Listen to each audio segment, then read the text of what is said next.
Hi, I'm Steve Farrell, the Worldwide Executive Director for Humanities Team, and it is my great honor to get to host our next panel, a discussion on the science of oneness with my distinguished panelists, Dr. Bruce Lipton and Dr. Shamini Jain. Bruce and Shamini are both highly experienced and accomplished scientists whose work investigates the connection between science and spirituality, and they've both discovered some extremely exciting phenomena that show us just how important oneness will be to the future of humanity.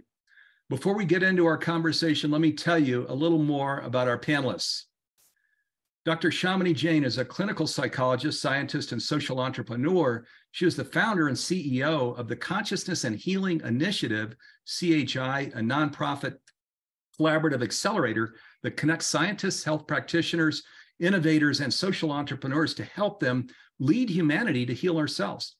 Dr. Jain is an international keynote speaker and teacher. She serves as adjunct faculty at University of California, San Diego, where she is an active member of the UC San Diego Center for Integrative Medicine's Research Committee.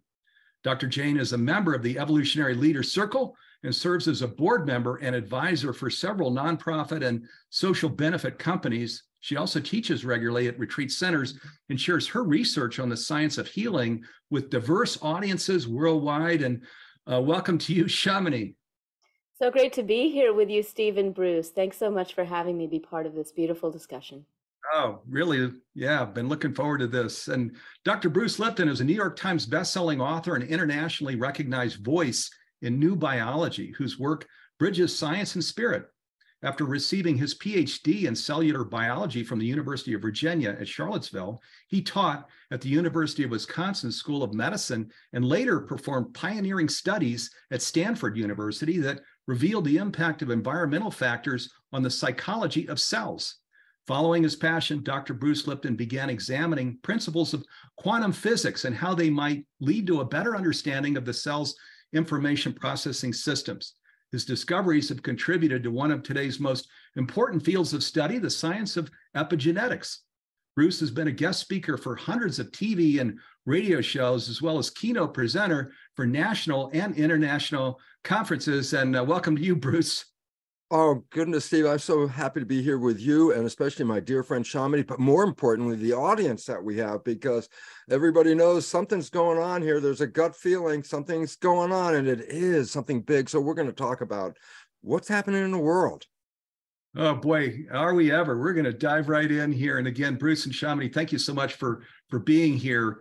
Wow, this is such an important panel here during this year's Global Oneness Summit. So this first question is to both panelists, so maybe Bruce and then Shamini. And I want to start by talking about our theme for this panel, the science of oneness. A lot of times our understanding of oneness can seem spiritually based or even philosophically based, yet both of you are extremely accomplished and highly educated in scientific fields. So I'm curious to know, was there something you encountered in the scientific world that drew your attention to the concept of oneness? And that's first to you, Bruce. Well, for me, it was very exciting because I grew up in the world of Newtonian physics. And you say, so what is that? And I go, well, it's a science that separated the universe into two realms, an energy realm and a material realm. And said these are two separate realms in the universe. Well, when we start teaching that, and all of a sudden the idea of energy and spirit and energy fields and all that is not relevant because in a Newtonian world, what's made out of matter is affected by matter. What's made out of energy is affected by energy, but matter and energy don't interact. And then all of a sudden in 1927, a new physics comes, quantum physics, and the profound difference is, well, Newtonian physics sees the universe in two realms, matter and energy. The overriding and more valid science, quantum physics, says there's only one realm. Everything is energy. And I go, well, what does that mean? I say, well, when we look at the physical world, what we perceive to be a physical world, which is an illusion, we see physical things and objects, and we can talk about objects as separate entities. But if you understand quantum physics, an atom is not matter. An atom is actually energy. It's a vortex of energy, like a nano tornado. It spins and it makes waves. And I go, so why is that significant? I say, well, consider this. If it's raining and raindrops are falling on a pond, every raindrop creates a bunch of ripples, that's the equivalent of quantum energy. I go, so what's relevant? I go, Well, when it's raining on a pond, guess what? All the ripples ultimately are all interconnected because there's no edge to a ripple. And I say, so what does that mean? I said, well, we're energy, we're ripples in space. And I go, significance? I said, we're like the ripples on the pond. I go, so what was the point? And the point was this: all the ripples are interconnected. Everything is interconnected. It's one universe of all energy. And once we understand that, then it changes the way we look at the world, because we can look at the world as separate things. I go, there is no separate thing here. And this especially comes to an important understanding, because we've always focused on the physical manifestation of life and everything we perceive. What if you didn't see physical, but your eyes saw energy? And I say, oh, well, if it's all energy, everything is ripples. There's just energy waves everywhere, and everything is interconnected. And all of a sudden, the idea that there are separate entities that have polarities, positive and negative, male and female, right, left, and all these things, it's like, no, they're all part of the same unity. And once you start to recognize this, and the separation between people and the people, between the people and the planet, all of a sudden says, wait a minute, we're all interconnected. And to make this thing work, we have to understand the big word. The big word is called community. Community of every living person on this planet. That we are all the equivalent of cells in a larger body. Like a human is made out of 50 trillion cells, and you look in the mirror and you say single entity, and I go, no, an illusion. A human is made out of 50 trillion individual sentient cells, but they form a community. And when the community is working, health is what we experience. And if there's a breakdown in community, then we get disease. And what we have to recognize is all humans are cells in a larger organism called humanity. That's a super organism. And each of us is a cell in the same body. And when you understand that, the idea of separation of people, separation of politics and communities and world is like, that's an illusion, and it breaks down community. And this is why this whole effort that Steve is bringing to the public right now is to say, okay, wait a minute, that separation that the world's been built on, wrong. Time to come together and recognize unity, support each other. Excuse me. Shamini. Bruce, I couldn't agree more. And what I think is absolutely wonderful is that science is finally evolving to shed light on this truth that indigenous communities and spiritual wisdom communities across the world have been saying for millennia. So as we know, in pretty much every spiritual tradition, and even these indigenous forms of medicine, like Ayurveda and Chinese medicine, Tibetan medicine, African medicine, and more, have always talked about the science of interconnection. And they came to that from both observation and direct experience. And, you know, in our culture, especially in Western culture, which has sort of dominated the landscape of medical thinking, especially, and scientific thinking to a degree, we really didn't, it was really hard for us to see beyond that lens of separation. But now mainstream science is really moving forward to explore the realm of interconnection. Now, as you guys know, and I think many who know me on this call, you know that I've been exploring this in how it relates to healing. That's really been the thing that I've been most interested in for decades of my life as a clinical psychologist and a researcher in an area called psychoneuroimmunology, which 60 years ago didn't exist, because we were so steeped in these models of separation that we didn't even believe our emotions affected our health or our bodies. So we're beyond that now. That's the good news. We know all about neuroimmune communication. We know all about how our emotions can affect our bodies, but we've been going even further. And that's in the realm of what we've been spearheading here at the Consciousness and Healing Initiative for some time, the exploration of what Western scientists are calling the biofield. And the biofield is really getting into a deeper layer of understanding the energy and information that is ever present, that we can access for our own healing and for the healing of others. And the studies are very real. I myself have looked at this in the realm of energy healing, what's been called energy healing, which the scientists are now calling biofield healing. Why? Because it doesn't seem to just be energy the way we define it. It doesn't drop off at a distance, right? So there are studies with distant intentionality, distant healing that are showing effects. And any energy healer you talk to will say, well, duh, yeah, especially during the pandemic, I was doing my work at a distance. Well, is that real? Well, it seems like it is. And, I've written a whole book on this, so I won't belabor all the scientific details here, but I want people to know that whether we're looking at this from the clinical realm, where we're looking at things like Reiki and healing touch and other practices, ancient practices, laying on of hands and others, when we put all that data together, powerful healing is possible. We can actually be a healing force for others. It takes intention, it takes an open mind and heart, perhaps some training, but we all have this beautiful fundamental capacity to come into oneness and facilitate healing with each other, human to human. And that's beautiful. But biofield science is telling us even more than that. We're learning about the connection between the plants and tree life, the connection between the fungi underneath, the connection between us and trees, and how grounding and connecting with the earth can help foster that vitality and energy that we need in a world that can be quite chaotic.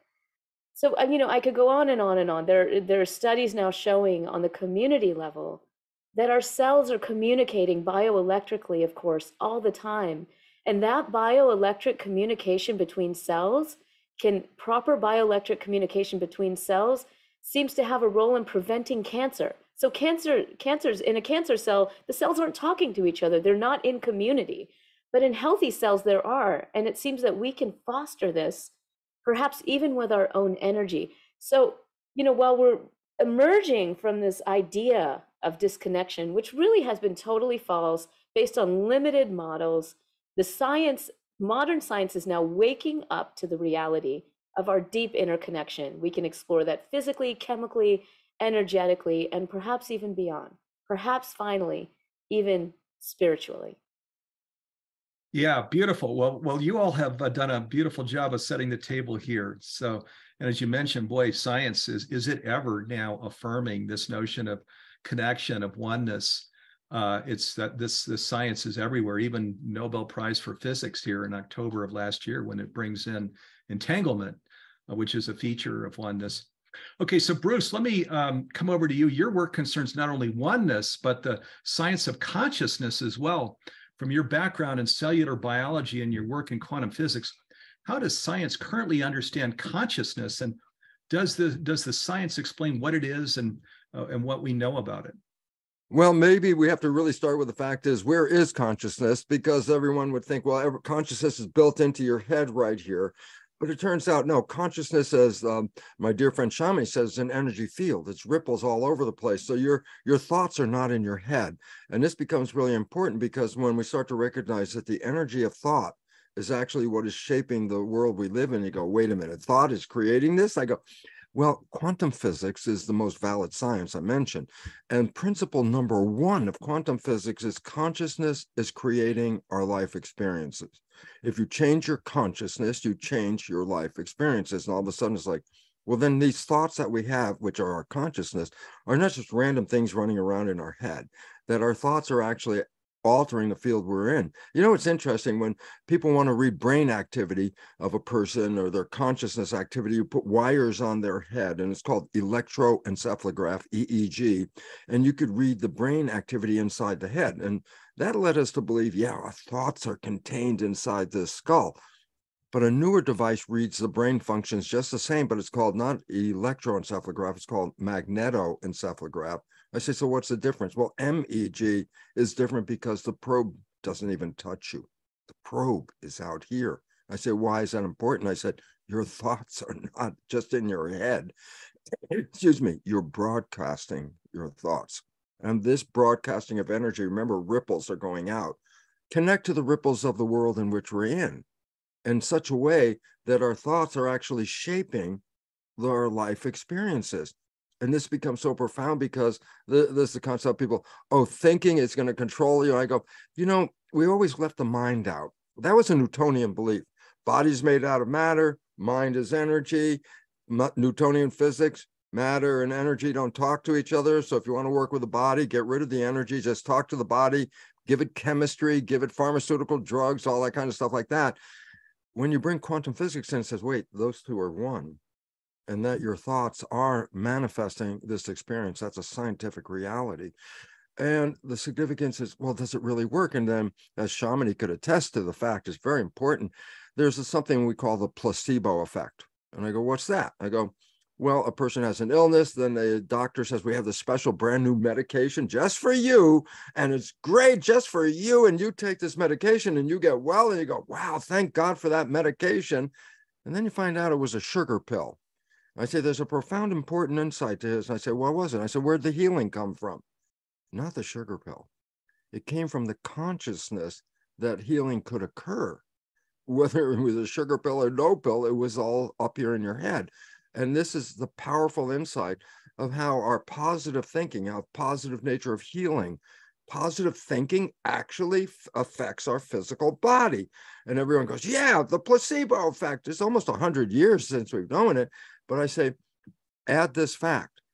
Positive thinking and the placebo effect, yeah, that really works. But no one talks about negative thinking. I go, well, there is the biggest problem on the planet, in the sense that negative thinking is equally powerful in shaping our life as is positive thinking, but it takes it in the opposite direction.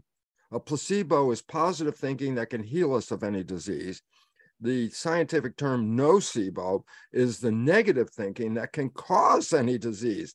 So the idea is, oh, we used to say cancer is caused by genes. Well, let me give you a scientific fact. There's not one gene that causes cancer. It's not the gene. You got this gene, you got cancer. I mean, women are so afraid of the BRCA gene when they get that breast cancer gene. They go, oh, my life is, I'm going to get cancer. I got the gene. I go, 50% of the women, excuse me, that have that gene never get cancer. The point is simple. The gene didn't cause the cancer. If it did, they all get cancer. So what's the point? It was a life that's not in harmony. And matter of fact, genes are responsible for less than 1% of disease on the planet. And I say, we have a health crisis all over again. Then what's responsible? Stress is responsible for over 90% of disease. What's stress? Consciousness. And all of a sudden you start to say, this consciousness is affected. I said, quantum physics, rule number one, it is creating everything, including your health, your happiness, or your disease. And all of a sudden it says, then it's not just a random thing going through the air. I say, no, your thoughts are going out into the world. Magnetoencephalograph will read them. And those energy waves interact with all of the things that we even call matter, which are energy waves. And this is why it's so important, because no one gives the emphasis of how your thought is manifesting experience and how our collective thought is manifesting our world status at this point. And this is where the world has to stop and start changing its thinking, because at this point we're facing an extinction process. I'll give you a simple reason. That's just mathematics. At the current rate of how civilization is using the planet, you know, for the resources and the waste and everything that's going on in our interaction, it takes 1.6 planet Earth to support the current civilization. Well, there's a mathematical issue here. There is no extra 0.6 planet Earth to provide. And therefore, Wilson says, then this is not sustainable. And I go, and that's why the civilization as we see it in our eyes right today is collapsing. And I go, why is it collapsing? It's not sustainable. And I say, is that the scariest thing? I say, no, the scariest thing is if it doesn't collapse, because then we will hit the end. And the point is, the collapse is the opportunity to build a sustainable civilization. And that's why being here with Steve, whose organization is all about that, and with my dear friend Shamini, whose work is all about that, is that we're here to just sort of say, we have to wake up now, because this nightmare is approaching, and only we are going to change it. People have created the problem, but people are the ones that have to solve the problem. Steve mentioned Einstein. You can't solve the problems with the same thinking that we're using now, and that's why the world's changing. So as a just simple conclusion, yes, it's falling apart. Yes, there's chaos all over the place. And I go, should I be afraid? And I go, no, because if it doesn't fall apart, then you should be afraid. Falling apart is our opportunity. And if you follow the humanities team's programs, then you're going to see all the ways of different directions and attitudes and persuasions that we need to bring into this world to move from the current state of collapse into the new civilization that is manifesting. So Humanities Team is a wonderful collection of knowledge. And I say, why is that important? Just simple. Knowledge is power. And if we understand the knowledge, then we have the power to move through this change and actually see the future of how beautiful this planet will become. Oh man, beautiful, Bruce. And I'll just share here in a moment as we're gonna talk some more about consciousness and oneness, et cetera. But we're going to come back to this notion of flourishing in chaos, because we've actually worked closely with Bruce and Shamini on a program that is named exactly that. We'll tell you more about that here in just a moment. So, but Shamini, let me come over to you. I'm going to go a little deeper on something that you already brought in. You've worked as a healer in many areas, including clinical psychology, as you mentioned just a moment ago. How does the science of consciousness impact psychological healing, and are there other areas of healing that are particularly affected by consciousness? It's such a great question. And this is very difficult, Steve, in one way, because when we're really talking about consciousness as it relates to oneness, it's actually beyond the mind, right? And yet we use all these mental constructs, and that's what science has typically done. So, it really depends on your frame of reference. I wrote a whole chapter on this in my book because people get really confused when you say consciousness. Is that the mind? Is that awareness? Is that sensory integration? What is that? So I want to name that. It depends on how a scientist is looking at it. From the perspective of oneness, though, and when we tie together the exploration of what I often call big C consciousness, that unitive experience that is beyond the mind, beyond our conditioning, then we really get to see where the roles play out between touching into the larger big C consciousness and its effects on our psychology. And in a nutshell, when we allow ourselves to have these experiences of oneness, whether they're with soul, spirit, guidance, however we describe them, right, with something that is larger than what I would call my small self, even my roles and responsibilities. I can say, I'm a mother, I'm a daughter, I'm a scientist, I'm a this, I'm a that. Well, really, I'm not any of those things, right? None of us are. We're not actually anything, but those roles that we play aren't actually what consciousness is. Those are just roles of how consciousness in embodied form is playing out in the universe.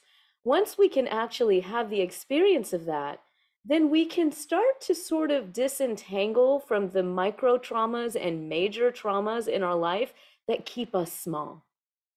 And it's those traumas in our life that we're so connected to because we haven't 100% resolved them that are playing out in the world today. This is why, sometimes, unfortunately, greed is running the show in many of our systems of, whether it's healthcare or climate change. We know that story. We know that song. We don't have to keep singing it over and over again.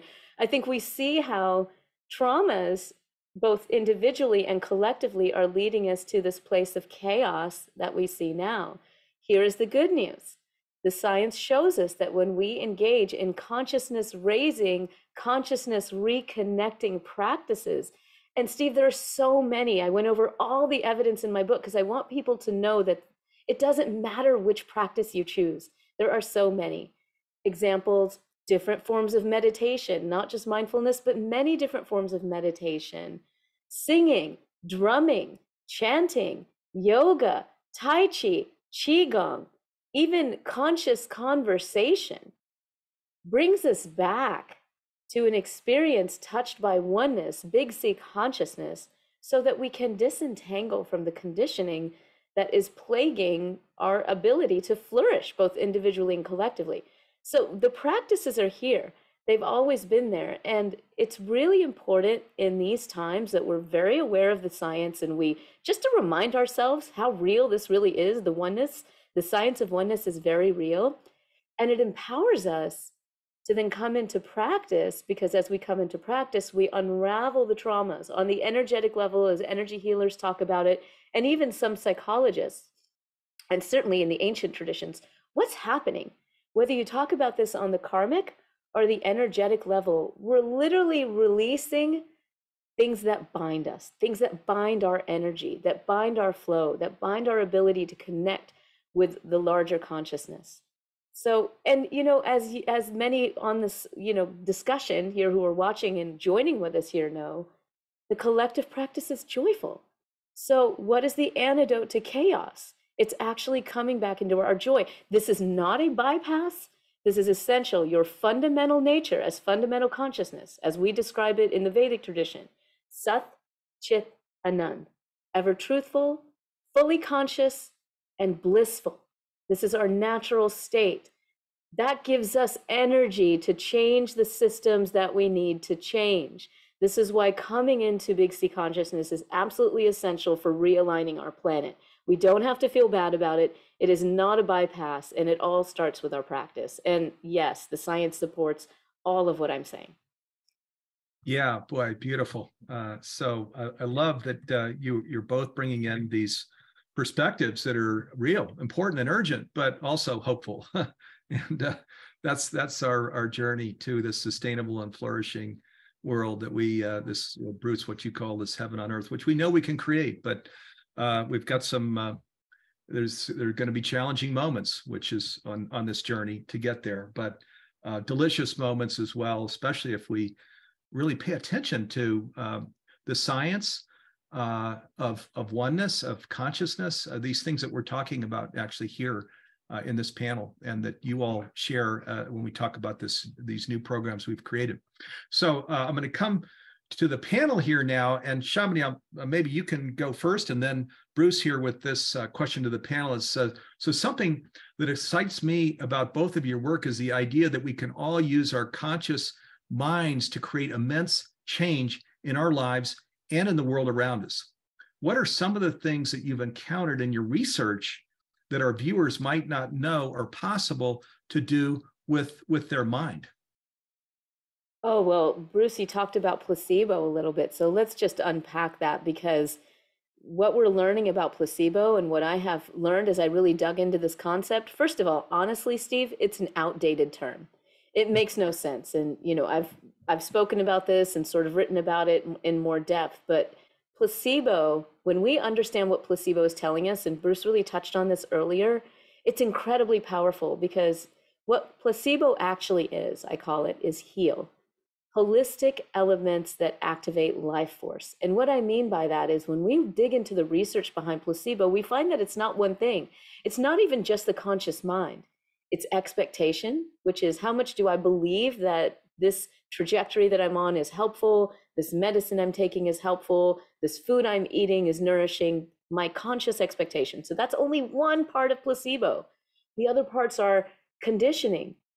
If I go to get a massage, how's my body going to respond? What's the last thing that happened when I had a massage? Well, it turns out if I enjoyed the massage and I found it helpful, my body's going to relax the minute I walk into that room. That's why when we come into conversations like this, all of our bodies individually and collectively just literally breathe a sigh of relief, because we know that we're about to be nourished. That's a really big part of what we call placebo. It's the subconscious mind and the energetic experience that's also at play here. Relationship. Our relationships are key to our healing. When we unpack what's called placebo, we learn that even a positive interaction with our healthcare providers, with the community around us, can actually reduce inflammation in the body fairly instantaneously, right? Reduce the stress levels like cortisol in our body, harmonize our nervous system. So that's very real also. And ritual. Ritual is key to healing. And all of these are facets of what we call placebo. Now, the ancient cultures knew this, and this is why ritual was always a huge part, because it was a part of expanding the Big C consciousness, allowing for spiritual guidance and spiritual energies to help flow through for healing. All of that is available, but we're engaging in rituals all the time. So if our ritual is for the alarm clock to go off at a certain time in the morning, and we say, oh shit, and we jump out of the car and jug a cup of coffee and run to our day, guess what? We just created a ritual. And what do you think that ritual is doing for us? Whereas if we take a moment when the alarm goes off or whatever to just take even a few seconds, put our feet on the ground as we sit in the bed, take 2 minutes to breathe into our bodies.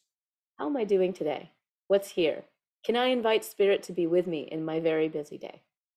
That's a ritual that we're creating for success. So all of these facets of what we call placebo relate to connecting with big C consciousness, and they're available to all of us. Turns out the science of placebo shows us it doesn't matter whether it's drugs, surgery, acupuncture, or even just our interaction with our doctors. All of these placebo facets play a role in our healing. So actually what we've been calling the medicine isn't the medicine. We are the medicine, right? It's our consciousness that's guiding the healing process.